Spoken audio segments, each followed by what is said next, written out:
Red Shed Malting really got started as a way to value add to what Hamel Farms was doing. Here in central Alberta, acquiring additional farmland is extremely challenging.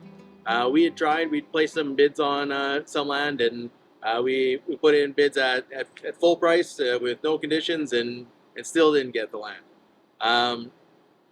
So our farm, it's not huge. We're on the small side for a grain farm in Alberta.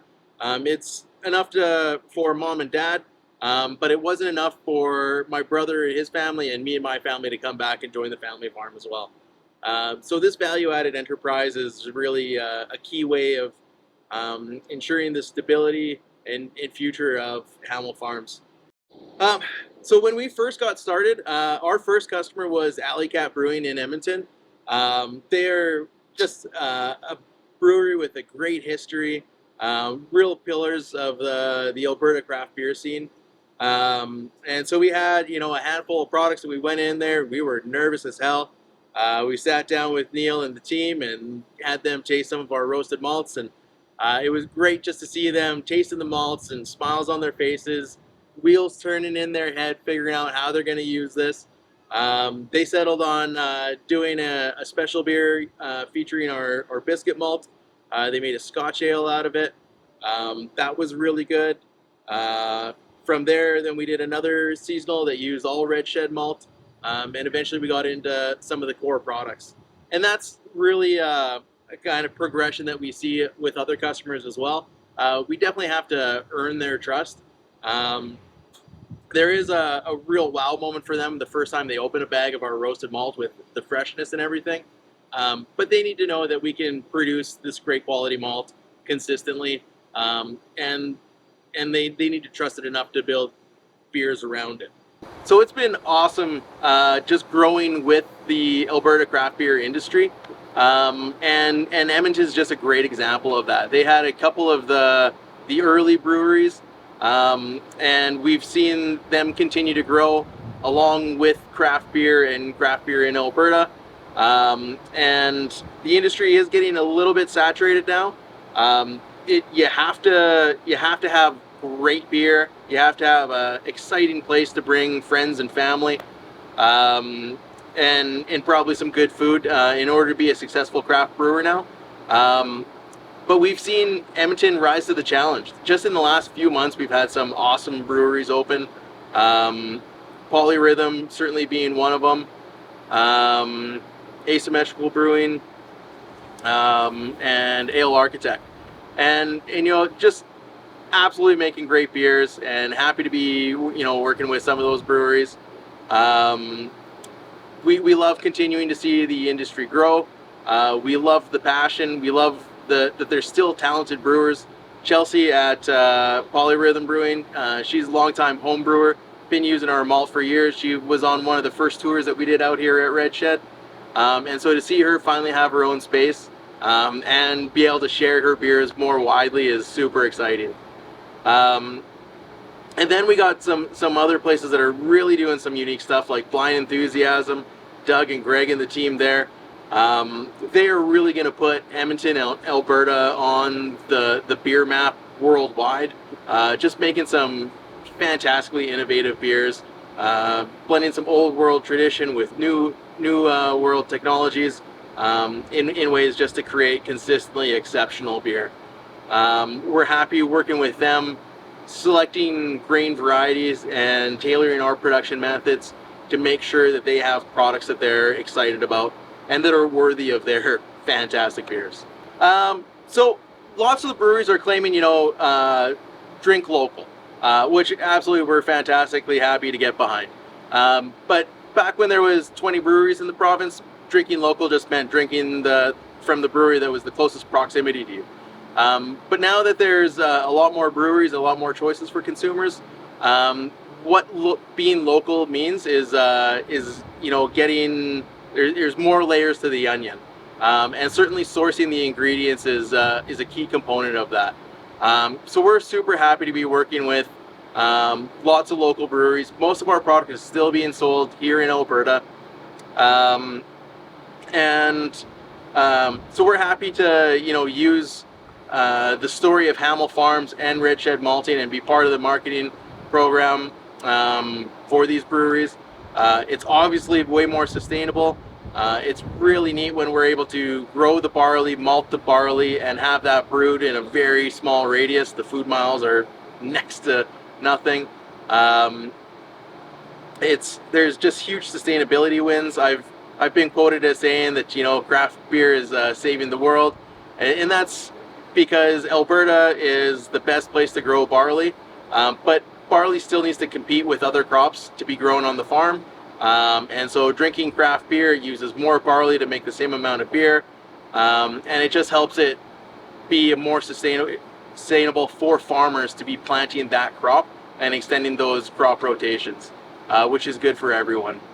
So my brother Joe is really the heart and soul of Red Shed Malting. From day one, he left his regular job, started it with Red Shed Malting. He does all of our production, all of our packaging, all of our testing, product design, hugely instrumental. I'd like to say that his superpower is combining art and science, and creating specialty malts is certainly a lot of that.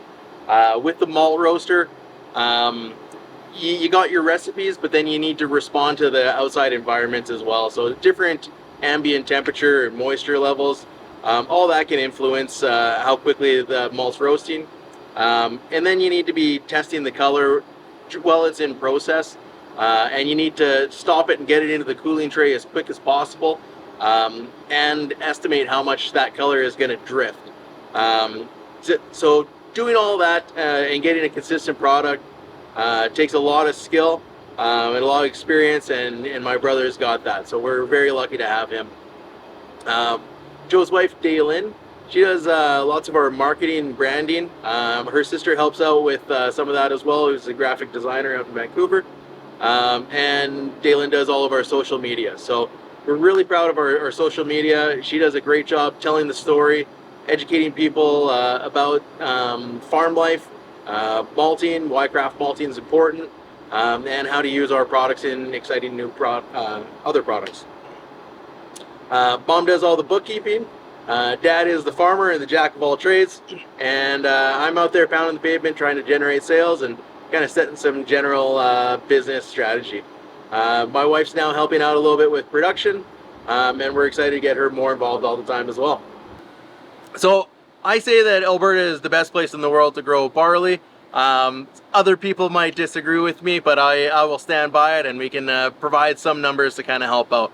So Alberta grows half of the barley in Canada and a third of the barley in North America. And the malt barley, that's even trickier to grow. That you'll see kind of grown in a narrow window, kind of a 20 kilometers either side of Highway 2, going north and south, in that rich black soil. And that's just ideal for growing barley. The other thing that barley needs is cool nights and long days. And we're far enough north and far enough south that we're getting both of those. So that's really what gives Alberta a huge advantage in growing barley. Yeah, so it's been great growing with the industry, but there have certainly been some challenges along the way. My background is actually banking, and so I've always encouraged people that I've worked with to have a business plan, and not because that's going to be exactly how things work out, but just so that you know the numbers in case you do need to pivot, and you will need to pivot. And that's been no different in our business. So we've, growth has been a little bit slower than we expected at the start, but we were able to manage through that. I had to stay at my day job a little bit longer, but it allowed us to really hone in our craft, make super consistent, high quality products, learn some of the key players in the industry, make connections that we needed. And so all that has kind of led to us being able to expand. I'm very jealous of breweries when they expand. They just add a few more fermenters and away they go. They've increased their production size. With the malt house, it's a lot more chunky than that. So we had our 2 Saladin boxes, and we sold those, and we brought in a new drum style malting system. And that's been a great change for us. It's very gentle on the malt. It gives us really high quality. Because it's sealed, it allows us to create a few new products to really round out our portfolio. And the additional production capacity has allowed me to leave my day job and join Red Shed Malting full time. So lots of lessons along the way, but happy with the progress and happy with where we're at. And we really got to thank all of our customers, all of the breweries and distilleries that have helped us and supported us and stuck with us along the way. So in here we have all our malting equipment, and so the first process of malting is the steeping. So we'll head up to the steep tank. So this is our steep tank, and we bring in about 10 tons of grain and from our bins outside. So we bring the grain in here, and then we steep it underwater for about 40 to 48 hours.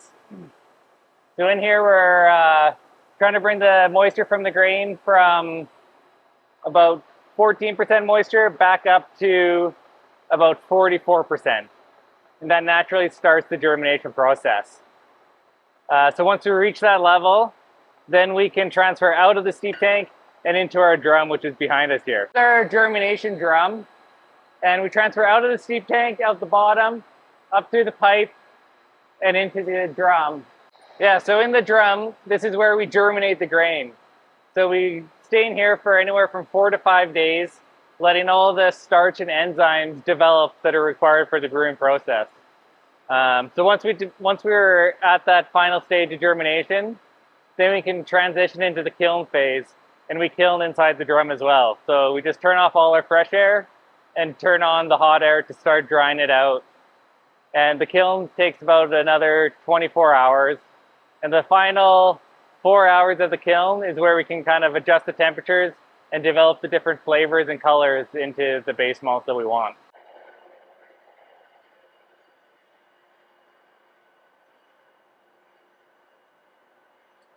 So once we're done producing a base malt, we can either bring it in here and store it in our bins outside and package it later for sale, or we can bring it back in and run it through a roaster. So here we can do 120 kgs per batch, and we're just trying to develop some more color and flavor into the malts. So it's all just temperature and time in the roaster, and can go anywhere from about a half an hour up to 3 hours in the roaster to develop our different colors and flavors. So as we're roasting our malts, we do 120 kgs per batch, but we'll do a full 1,000 kgs in a batch, which will take, depending on the malts we're doing, will take a full day to 2 days to produce. And then from there, then we can go over to the bagger and bag it for sale.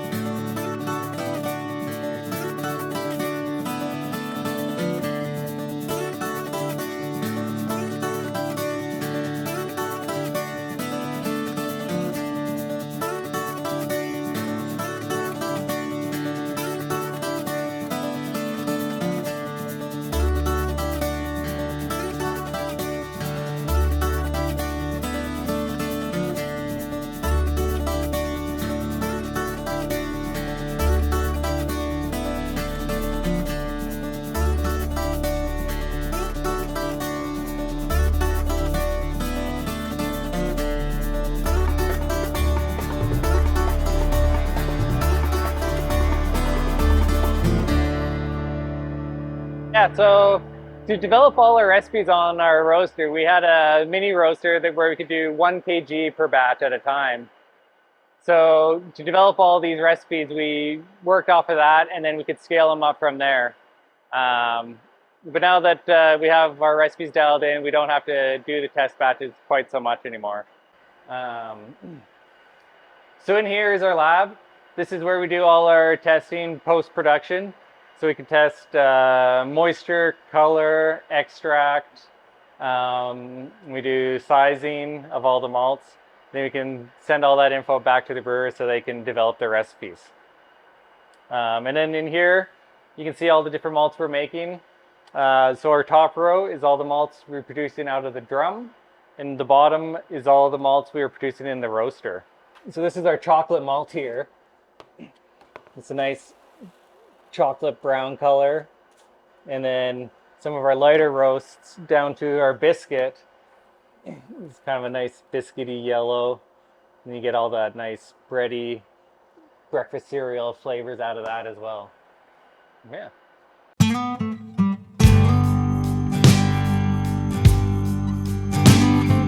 I've looked the devil square in his face, been a brother, a rebel, been scared and been brave.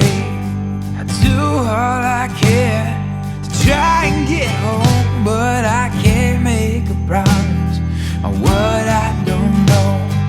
We pray to heaven and we fight like hell. There ain't no one to save us but God and ourselves, till they call me on back or they bid me farewell. I'll keep praying to heaven and fighting like hell.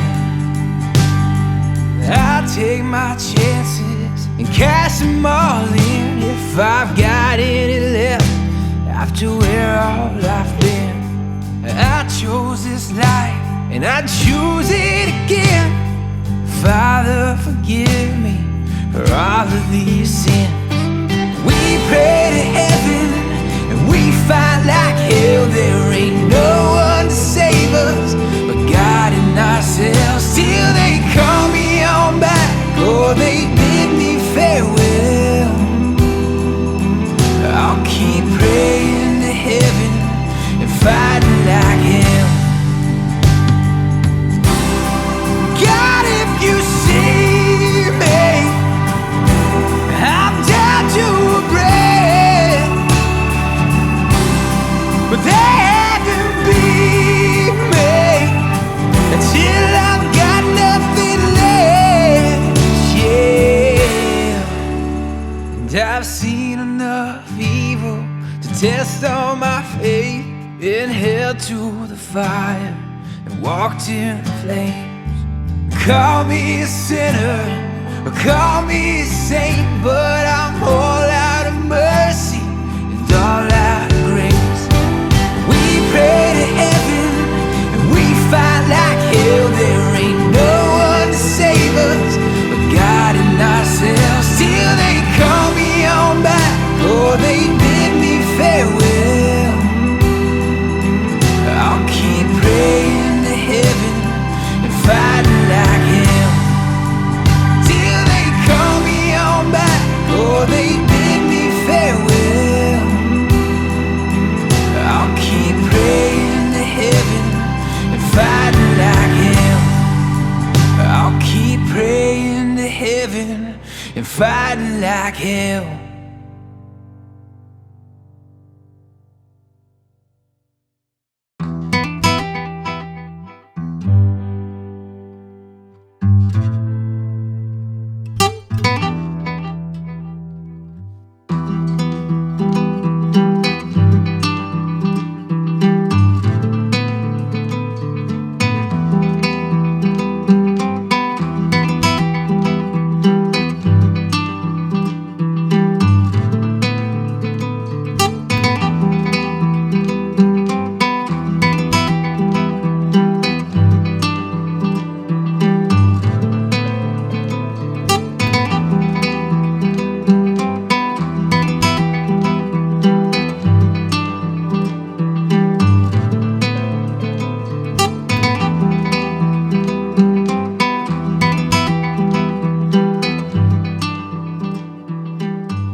Hi, I'm Rob Jordan, co-owner of Northern Hawk Hops Farms, along with my partner Frank Parker. We've been growing hops here, started in 2017. Spent the first couple of years trying different varieties to see which varieties would be best in this area. Hops are quite a demanding crop. You need to be out with them almost every day from April until August. There are a lot of joys in hops. It means being outdoors all the time. Weeds are one of the main problems, and we're typically organic. We don't use any weed killers at all. We supply mainly to home brewers right now. We were supplying to a couple of small microbreweries that couldn't make a go of their business, and we're looking for more microbreweries that want to buy hops. We can sell fresh hops, dried hops, and this year we're going into pelletizing the hops. We have a pelletizer, and we used it last year, just basically to get a feel of how the machine worked, and we think we finally got it down. Right now we grow 2 acres of hops. As you can see behind us, there's tons of piles of dirts. We're having infill brought in and going to level the land, which is quite hilly here, so that eventually we'll have between 7 and 10 acres of hops. My interest in hops, I grew up in Kent in England, which is the Garden of England. And during summer holidays, I worked in the hops gardens in Kent and East Sussex. And I've always had a love for hops, not only for the fact that you can use it for brewing, but for all their other purposes. Hops are quite a versatile crop. I worked as registered general nurse in the UK, and we were finding a lot of postmenopausal women were having a lot of the normal problems that they had, but the women from Kent and East Sussex weren't having a lot of the osteoporosis and other problems that women that age have. Upon investigation, we found that traditionally they drank 2 cups of hops tea a day, and there is an estrogen-like substance in hops which doesn't have all the side effects of estrogen, but has the same beneficial effects. So I've always been interested in women's health as well as brewing, and a lot of horse owners use hops, mainly because hops every day stops laminitis that horses get from eating the lush pasture in the springs. We've got 9 varieties growing right now. Hops from the time of planting to the time of getting the first real crop is 3 years. So it's a long-term project. It's not something for the faint of heart. And also the infrastructure, the trellises and the wires and all the other things are quite expensive. And last count, it's about $15,000 an acre to put up the trellising and put the poles in and tighten the wires and have the equipment to do all of that. So again, as I said, it's a long-term project. It's not for the faint of heart, and it's not for those who don't want to spend money. Believe me, you give up holidays and all sorts of other things when you're growing hops. But it's something I enjoy. Frank is Canadian. He really had never heard of hops till we started growing them, and now he's into it wholeheartedly. And he, in fact, is the field manager, while I tend to do most of the advertising, paperwork, and office work. We have one chap working for us full-time, Nick, who has been here 4 or 5 years now. And Nick has gained quite a bit of knowledge in hops. And in fact, we can leave him on his own and he just gets out and does the job. I mean, it's no problem. These are Centennials. These are just about ready to go.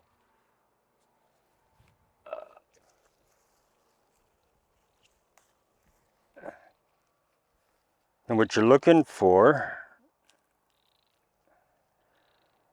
all the yellow, those are lupulins, and that's what gives the beer its flavor and its aroma. So, and each variety is a little bit different, so it gives it, that's why like there's thousands and thousands of varieties, so, and brewers want specific varieties to give them that specific taste and different mixtures. These ones will be ready to go here in a couple of weeks or sooner. It's been so wet, it's been so hard to determine whether they're ready or not. but after today I can feel that they're still quite damp. So there's still probably another week or two left before these guys are ready to go. We typically have 160 plants per row, and with Centennial we've got 6 rows, and we're expanding on each of them on a regular basis as we can. Centennials, like these are 16 feet, and they're a little bit short for what they should be.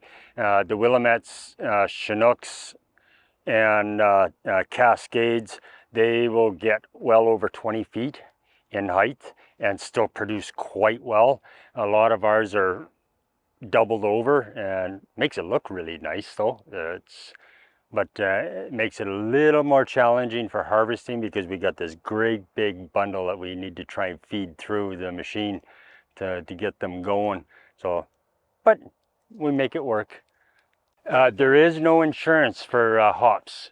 It's a diverse crop, and insurance companies don't recognize that. So anything goes wrong, and it's oh well. So, these are Cascades. I should have actually let you want to grab a Centennial.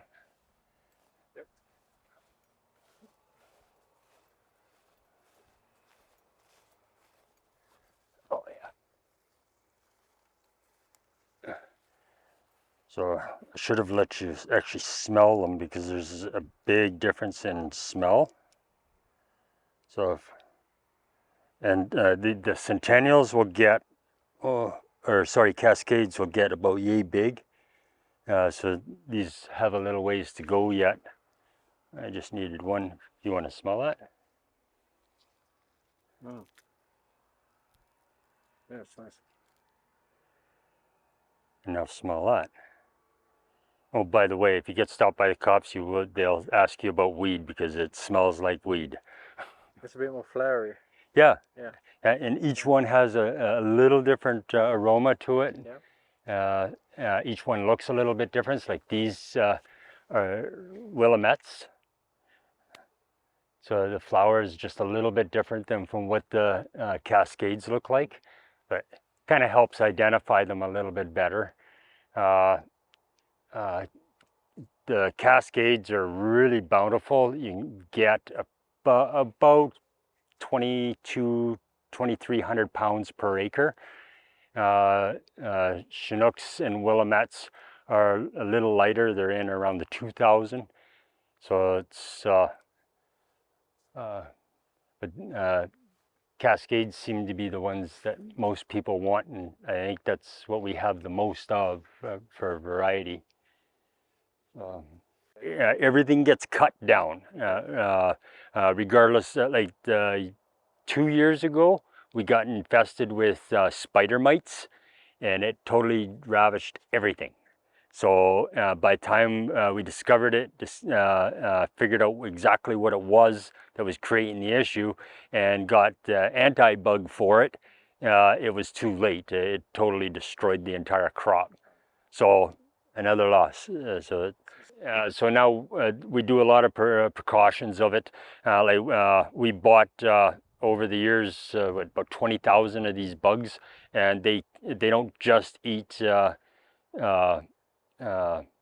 spider mites. They eat a lot of different things on dandelions and flowers and other things. So they've actually been able to stay.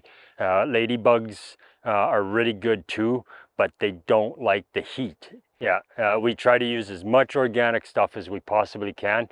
Not that we can label anything as organic. I don't want to really label anything as organic, but I believe what goes around comes around. So if we try to treat everything equally, then hopefully it works.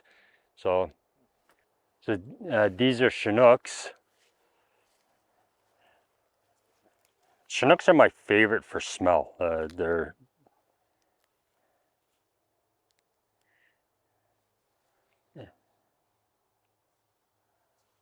They're kind of a real fruity type smell to them. Really try the beers at these. It does. We bought these from a fella in the state down in BC. He had his yard set up and the whole thing collapsed. So he said, "That's it, I've had it." So we bought a bunch of plants, and then we've been buying plants and filling in spacing.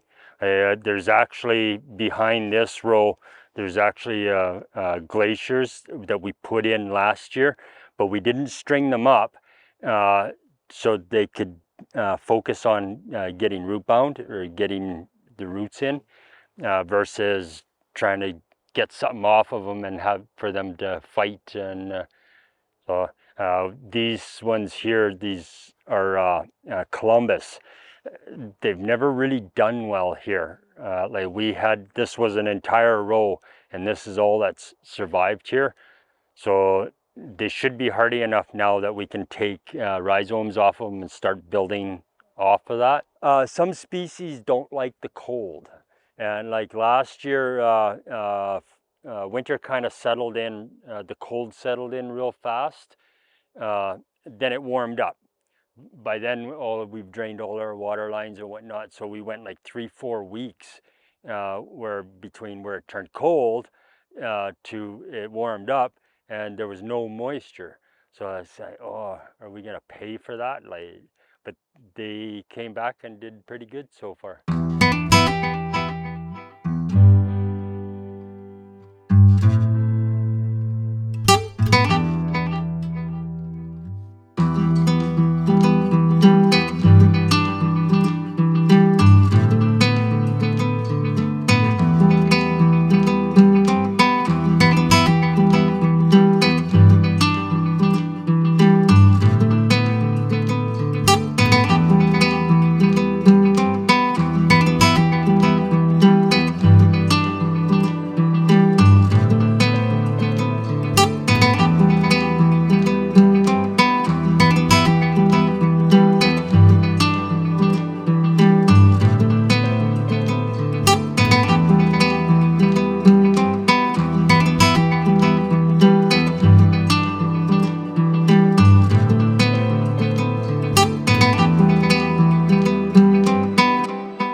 Pelletizing, they'll keep for a very long time. Fresh, basically 24 hours. Once they're dried and they're packaged and vacuum sealed, they'll keep for about a year. They'll keep a little bit longer if you freeze them. And then when you're ready to use them, just take them out of the freezer, right into the brew, and good. Otherwise, the pelletizing, use a handful of whatever you need, zip it back up, good to go. I've heard people say that should still keep them in a freezer, but not everybody has enough freezer space. So there's a few more that there's Fugel, Mount Hood, which are supposed to be pretty good. We've got actually got some plants down in Carstairs that I'm supposed to go and get, but timing is just not working for me. So I started a new job last fall, and it's been a lot busier than I ever expected it to. Usually summer times I don't work that much, and I spend most of my time out here. Didn't happen this year. Work has been really busy. And then I'm also going to school here in September for my crane ticket. So that'll give me my 3rd year, and finish that, and done. Then hopefully I can find a job that's more permanent. But I'm liking what I'm doing, so try it anyways. Yeah. It's keeping the bills at bay.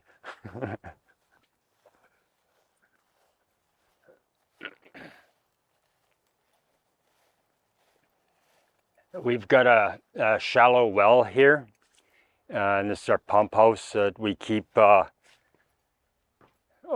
irrigation and controls, and all our power comes through here. The well, we pump into the tank because plants don't like cold water. So by pumping it into there, it warms the water up a little bit, and then we feed the plants in the evenings, so it has time to soak overnight versus letting the sun just evaporate it.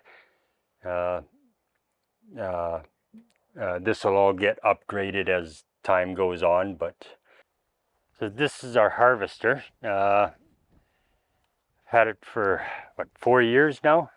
It sure makes harvesting real fast, or a lot faster anyways. Versus the first year we tried, we figured we'd just hand pick everything. Yeah, that's no good. This engine runs a hydraulic pump, and then everything just runs off of hydraulics, and everything just cycles through. They get hooked onto these binds, and then it circles through, and there's some bunch of fingers inside, and it just strips everything off, and then the hops fall down to the bottom, go out a chute, and everything else goes out the back. We typically try to rerun them back through to clean them out better, so they're as clean as we can get them. This is the grinding mill for pelletizing. And then that's the pelletizer itself. Little small, but it seems to work pretty good. And being that we have time in between each of the varieties, by the time we get each variety dried up, we can pelletize them through, and just then next variety should be ready to go.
My name's Shane Bjarnason, owner of the Hop To It Hop Yard in Lacombe County, Alberta.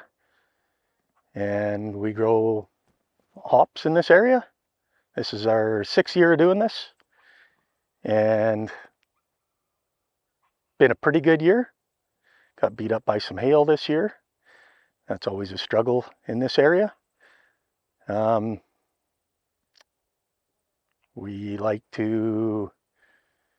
We'd usually get started with the strings in early May, get all the ropes up and let them climb, and by late July they're up at the top. And as you can see, we've harvested most of it already. This variety is the next one to go in the next 3 or 4 days. And challenges we face in this area are, with the wet weather we've had over the last few years, is downy mildew. That's always a big problem. There's sprays we use for that.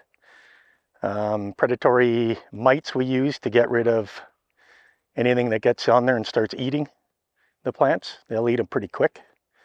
That's been a big challenge. And we use ladybugs are really good for them. They'll get rid of everything, and they're getting harder to find, so we do use some predatory mites now that take care of all that. I believe I said this is our 6th year doing this. And the reason we started with a small acreage that we have out here, we needed something that would kind of sustain itself and not take 100 or 200 acres to do. So we decided to put in half an acre of hops in 2018 and see how it went and see the challenges. And then in 2019 we put another half acre in, and Some of them were issues like Columbus. They're highly susceptible to mildew, so they've been a big struggle the whole time. But some are more susceptible to it, mainly Columbus, some aren't.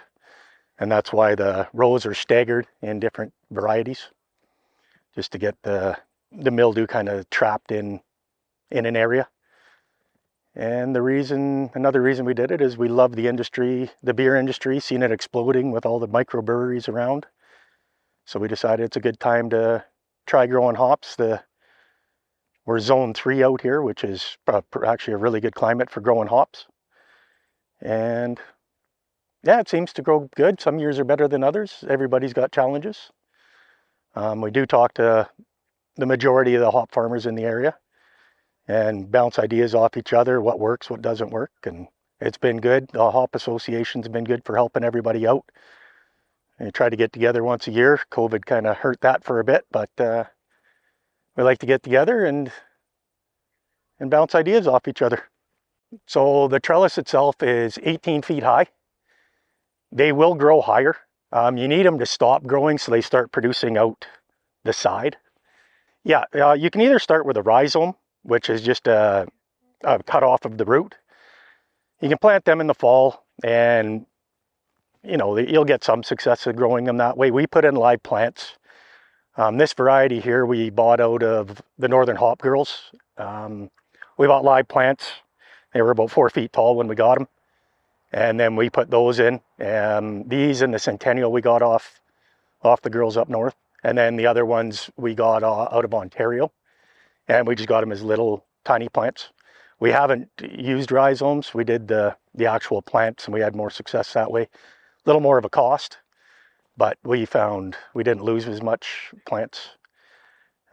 Takes a few years, about 3 years for them to get the acids right. You'll see when you break them open, all the yellow in there. In the first year or two, the lupulin inside the acids won't be as good as where they should be. So it takes 3 years to get your acid levels to where the breweries want them. And then you're good after that. But by year 2, your acids are coming up. Each year, your acids are getting better and better. By year 3, they should be right where they're supposed to be. Acids for each variety are different. Some acids are quite a bit higher. Columbus acid is the highest acids we have on this property. The varieties we have Centennial, we have Cascade, Mount Hood, Columbus, Willamette, and Northern Brewer. They've all been decent sellers. Some are better than others.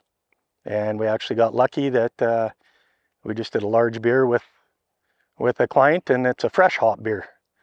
So as soon as they come off the vine, they go right to the client and they go right into the beer, and makes for a really fresh, amazing tasting beer that's a once a year thing. And with only this farm's 6 years old, so producing quality for about 3 years. So it's a new thing in Alberta doing fresh hop beers. So it's a neat thing for guys to get involved in. It's nice seeing the breweries get involved in it and getting to try these out once a year. We sell it by weight. When they come off the vine wet like this, they're quite a bit heavier. When you dry them out and pelletize them, your weight's going to come down. So we definitely charge less for a wet cone, but there's more weight there, so it works out to be about the same. We started using a lab in Vancouver, I believe, and then they shut down. So now last year we sent them out to Niagara College and got them tested out there. You send in 100 grams of either pellets or cones like this once they're dried out, and they will tell you your alpha, your beta acids, an HSI, I believe it's called. It's for how long it's going to store for. And then they'll tell you your dry matter, how wet the hop is. You want 12% moisture in the hop for your hop pellets and for your whole cones. If you're selling whole cone dried, you kind of want to be right in that 10-12% area. Soil and fertilizer is extremely important. These are very heavy on nitrogen. We put a lot of nitrogen on them, and they take a lot out of the ground.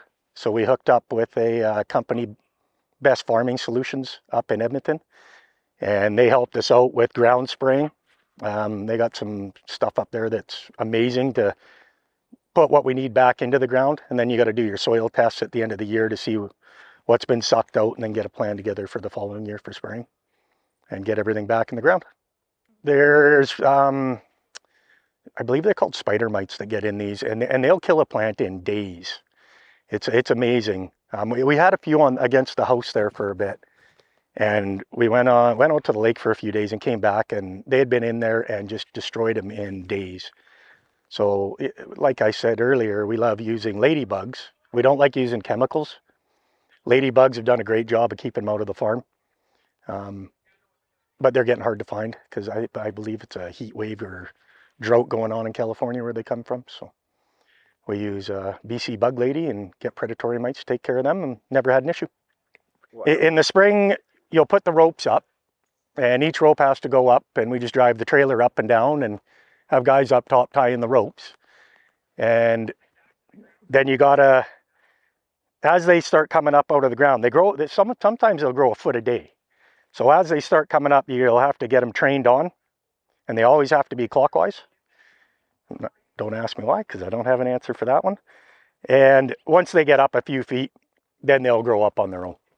But you do have to, spend a couple weeks in here getting them trained, and a wind will come up and blow them back off, and then you'll just retrain them. And once they're up 3-4 feet, they're on their own and up to the top. And then once they get to the top, they'll stop growing up and start growing out.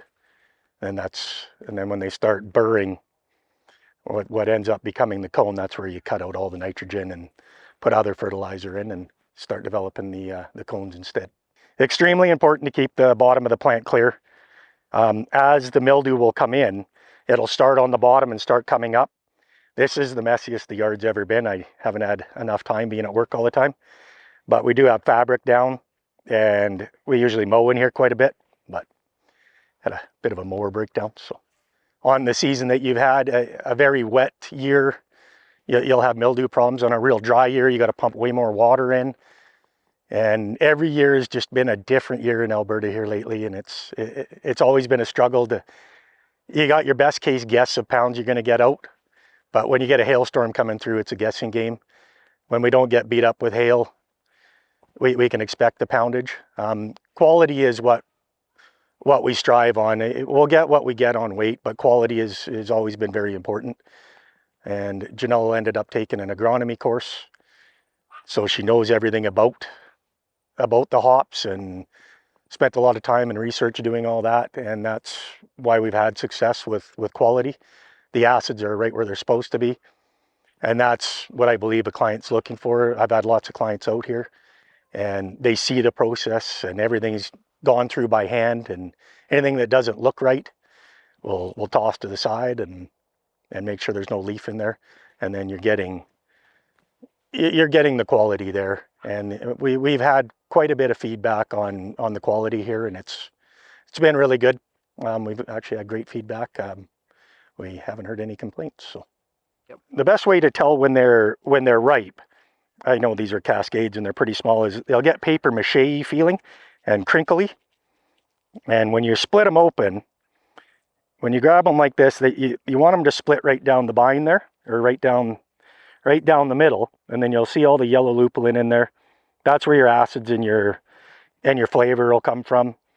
And once it gets to a dark yellow, these are getting very close, you'll see. And then when you rub them in your hands, you'll go like this, and you'll feel how sticky they are.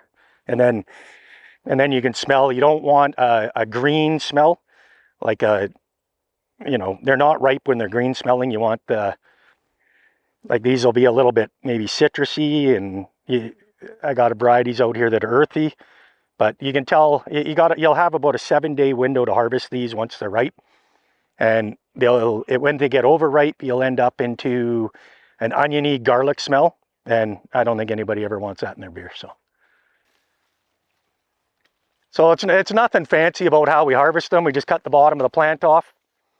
And we used to have big shears to go down and cut them, or up on a scaffold driving down. And then, Craig, what year was it when we figured out the easy way? Year 4? Third. Year 3, we found out the easy way. You just pull them and they break. And you'll see Craig just, Once we've got support above, we can just pull against the support. and that's it. Easy as that. And that's how we get them down. And then usually we'll have a big tarp here, put them on a big tarp, bring them over to the processor and run them through. But for today, we'll just carry them over. And then we'll run them through that harvester.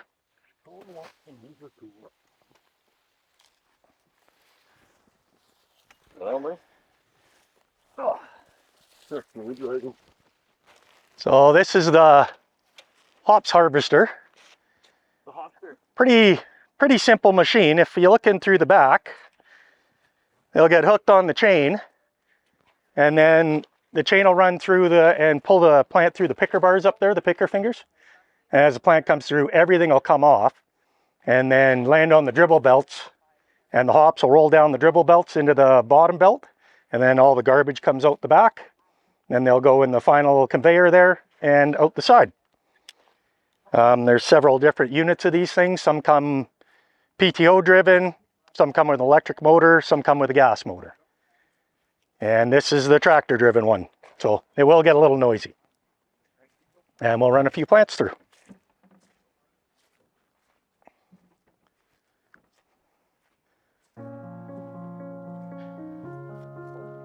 We all good there, Craig? Good?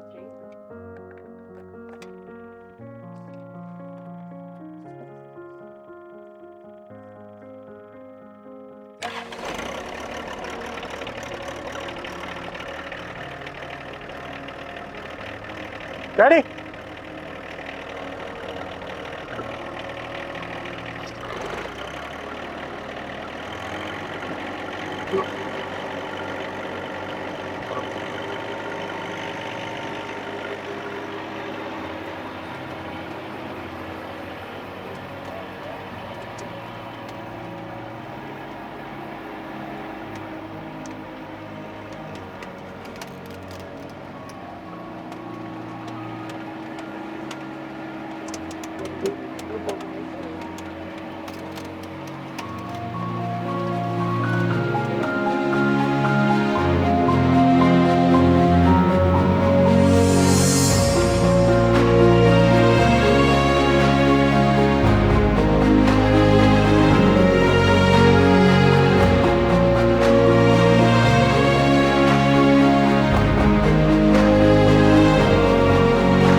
So after we're done harvesting through the machine, we'll bring the hops into the shop, and then we'll put them in here, and then we turn all the fans on and a dehumidifier and some heat, and from there we'll let them dry for a couple of days. And once we get to our percentage of moisture we want, then we will make them into pellets. These ones we are going to shred down into dust and make bath bombs out of. That's why they're just sitting in here, because they're a good seller at the markets. And after these are dry, we have a very nice shredder here.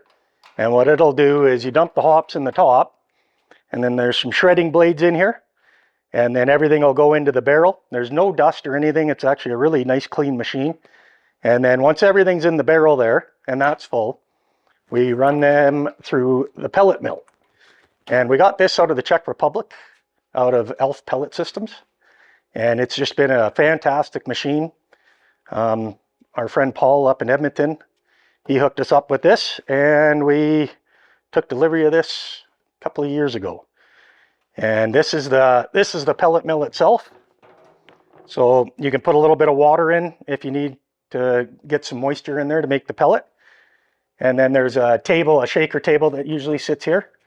And then you dump everything into here, and you can see there's a rake in here, and that rake will spin around. You'll open the gate.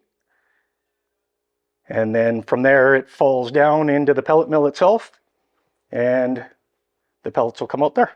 And you don't have much loss once it's into Once it goes into the bucket, it's just a fine, fine powder, and then comes out in your pellets. And that's the machine. And after that's done, we usually package in 2 kg bags, and we will nitrogen purge the bags and we freeze them. And that's the whole process for us.